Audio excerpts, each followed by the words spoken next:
All right, so this is going to be an introduction to Ableton Live 10 I have here. I know they have 11 now. For anyone who's just a beginner, worship leader, singer, musician, MD, very simple beginner video for how to set up a worship list in Ableton, starting from scratch. So here we go. Obviously, you want to open up first. Let that load up. And I mean, the first thing you can kind of address is make sure, under preferences, make sure your audio output is correct, depending on what interface you have. If you are going right out of the laptop or your device's audio jack, like the auxiliary output, the headphone jack, if you're going right out of that into something, then you can just use built-in output. But if you're using an interface and you want multiple outs out of that, just make sure you select your interface. And then from there, this is also kind of important because you want to make sure the sample rate is consistent with whatever your files are in. So most files, that I use, for example, some worship pads that I use and most of the audio files that I use are in 44. Sometimes, if you're working in another file format or if you have 44 and it says 48, then basically the whole project will shift and things will be slower or faster and in a different key. So you want to make sure the sample rate is correct. Other than that, you might have to configure your outputs. Just make sure yellow is activated. So under mono, make sure how many outputs you want to use they're actually activated here. So this is if you want individual outputs or if you want stereo outputs, just make sure they're yellow activated here. This interface has up to 20, but for the purposes of what I'm using here, I only need 4. Alrighty, so actually getting into the set list now. Just right before we get into the actual programming of songs, what you want to do is you want to go under key and there MIDI and key assignments. So for key assignments, essentially your keyboard that you're typing on becomes the triggers for specific functions or specific things. So for example, what I usually some people have song 1 and you can trigger 1, or song 2, trigger 2. The only things for this beginner video that I want you to trigger, I want you to set the metronome. This is the metronome in the top left here. I want you to set the metronome as a lowercase m. And I want you to, that's it actually for this page. For the session view, just set metronome as m so that basically when you're, I'm toggling and I'm pressing the M right now, you can see the metronome is off and on. So you can toggle that at will, and I'll show you what that comes in handy. But basically from there, you're ready to go and plan your set.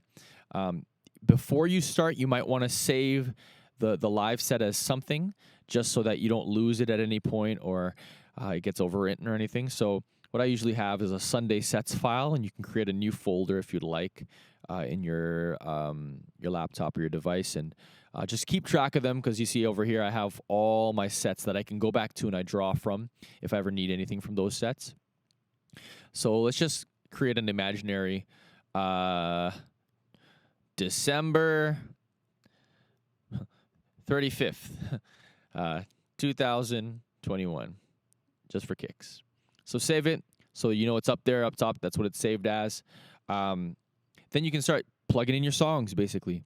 So the way that Ableton works, in the newer versions of Ableton, they kind of provide these different segments for you. The older Abletons, you have to punch it in manually. And what I mean is this. You have to put in the name of the song. So let's just say the first song I want to do is Jehovah, our favorite ethnic song to do. And anyways, we'll get into that. So Jehovah, I put in the song title, and then a semicolon, and then you put the BPM. Usually it's about 130 BPM. I know that off the top of my head. And then you put in the time signature. Now, that can vary depending on how fast you want the click to be going. If you want it to be 1, 2, 3, 4. If you put 4/8, it's going to be 1 and 2 and 3 and 4. If you put 4/16, it's going to be 4E and a 2E and a 3E and a 4E and a. It all depends on the drummer and how much time, like click you actually want, how much click divisions you want in your ear. Most people prefer less than more. So anyways, song title's in there. I press enter. Nothing is playing. Why? That's because nothing is queued up here. So you have to make sure at least something is in here. And so usually the easy trick is double click. If you double click the or right click the under MIDI, it creates a blank MIDI file, and that'll at least launch. So press enter again. So I can see that it's going here, but why isn't it active? I can see that it's moving, but why don't I hear anything? I don't hear click because click is not active. Remember, we assigned M to click. So as soon as you press M, that activates click. And you press it again, it deactivates it. Or you can just manually click it. And these are your click options here. Sometimes you want to count in or not. Different sounds as well if you want to. I just use this one. So yeah, so sometimes, as I was saying, some people might want 4/4. For me, that's too much space between each click. That's just manic. Ow. So anyways, 4/8's good for fast songs. Johnny Jansen's rule is when you go higher than 98 BPM, you should start using 4/8. Anything lower than 98 BPM, you can use 4/16. And I guess I can show you here an example of that. Say this is Amazing Grace. Even better than that. Lion and the Lamb, because it's a lower BPM. 92 BPM, 4/8. But we're saying under 98, you can do 4/16. All right, so let's try, like, make sure there's something in there, right? And let's hear, yeah? 1, 2, 3, 6 and D.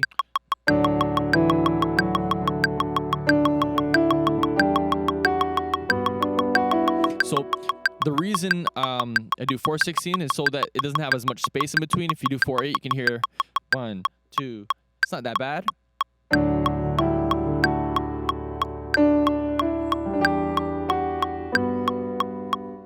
But the slower that you get, the more space is between each click, and you want to make sure people aren't given too much room and freedom in the time signature to mess up. So, anyways, that's basically how you set up click. So make sure there's a MIDI file, especially if you don't have anything else playing. Again, just the title, the BPM, and the thing. In the newer Abletons, they actually provide you different segments to specifically choose each of these. But in the older ones, you have to put it in manually with a semicolon between. Let's just continue this. Let's just say a slow song after this is, let's say a hymn. Great is thy faithfulness. And that's 60, I don't know, let's just say 65 BPM. That's like 3/4. Make sure that's that.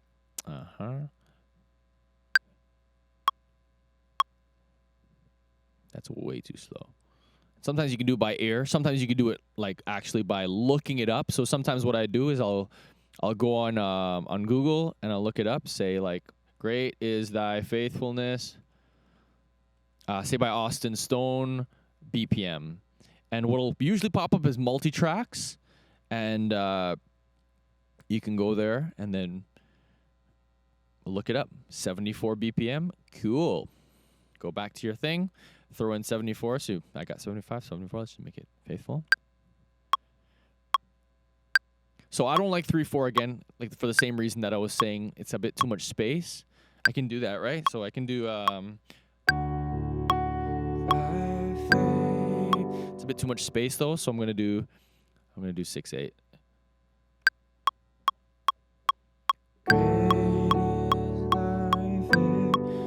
You got it? So it's important how you set up clicks, because that can set your team up to win or fail. So we got a pretty good set list here. You know, like that's three songs. That's pretty good for now. What I want to do next part is show you how to add pads to that. So basically, we'll add pads and loops. So Usually for stuff that has a lot of movement in it, especially like some of the ethnic stuff or the gospel stuff, I don't really put pads in. You don't really need a pad in for that stuff. So what I usually do is I'll usually just have loops, and some of the guys already know that I've given them the loops. If you need loops, I can give you my loops. I have something called a loop pool. You can collect this over the years. You can create your own, or you can just kind of like get them from internet. Some people have packages of loops that they provide. So I have a Ghana kit African loop. I remake these every once in a while. So you just kind of throw it in. You like to label it with the BPM because sometimes it doesn't adjust. And so let's just do that. Warp. So you might want to make sure it's warped so that it actually adjusts. And then this bottom part here is the original BPM. The original BPM I know is 130, right? 130 BPM, that's right. So let's see. It should go in right away. Oh, yeah. Okay. Why did it stop? Because loop isn't activated. Make sure loop is activated, and make sure the way that you warp it is complex so that it's as the audio file is as clear as possible when you start changing it up. It's a bit loud. You want to look at the waveform and make sure it's not too loud. General rule as well, look at the where it's hitting on the decibel scale, which is -4. That's all right. Usually -6 is what I think Josh aims after. And so now you're good into town. So 1, 2, 1, 2, 3.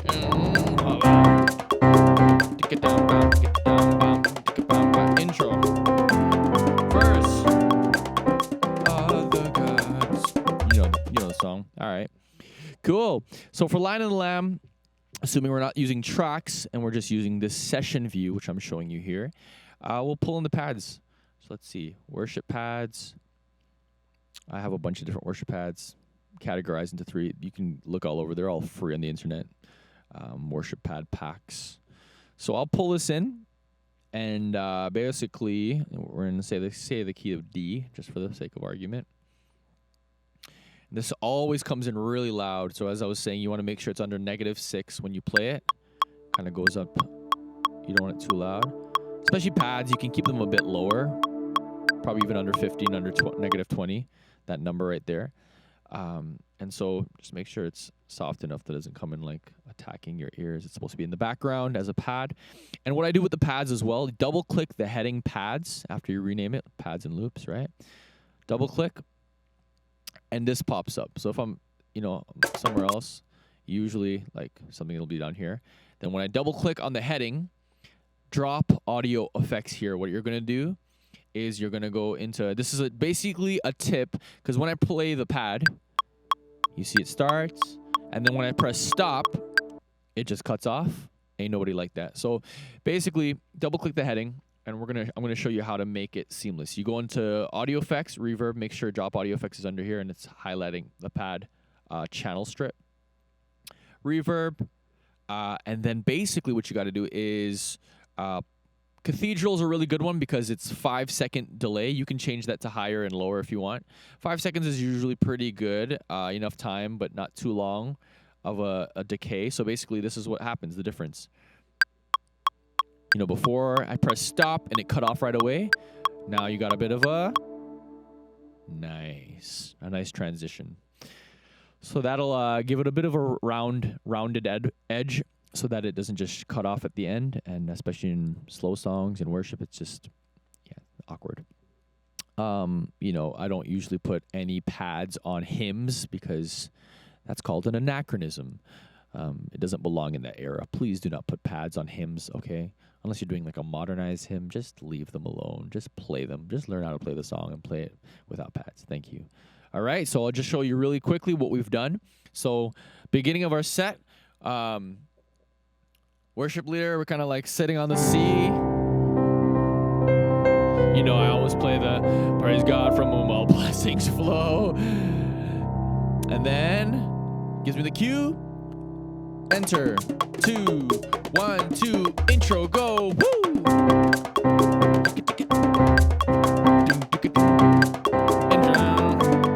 Verse. All other gods. Let's just say at the end of the song, you are the most.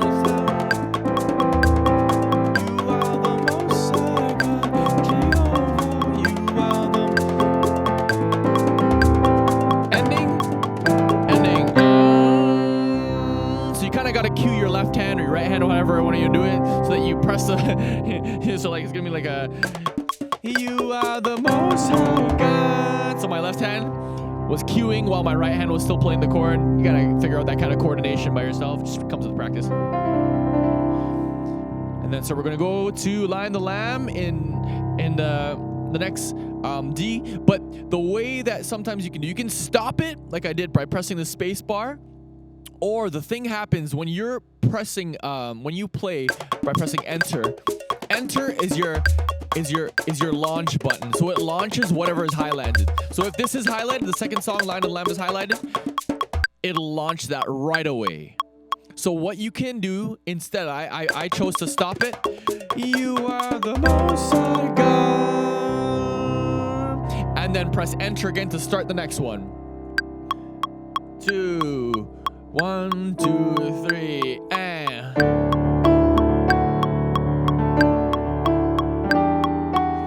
You can do that, or you can go right into it, because what happens is when you press the launch button, which is enter, it automatically goes to the next scene. These are scenes, by the way. Scene 1, scene 2, the vertical differences are called scenes. When you press enter and launch the first scene, it automatically goes to the second scene as a preparation. So you actually technically, you can just press enter. You are the most high God. Next one. 2, 1, 2, 3, go.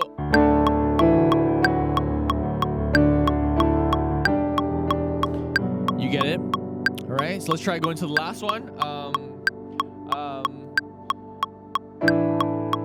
Every knee will bow before enter. Big. Then you go into the next song. I mean, the song is usually in A.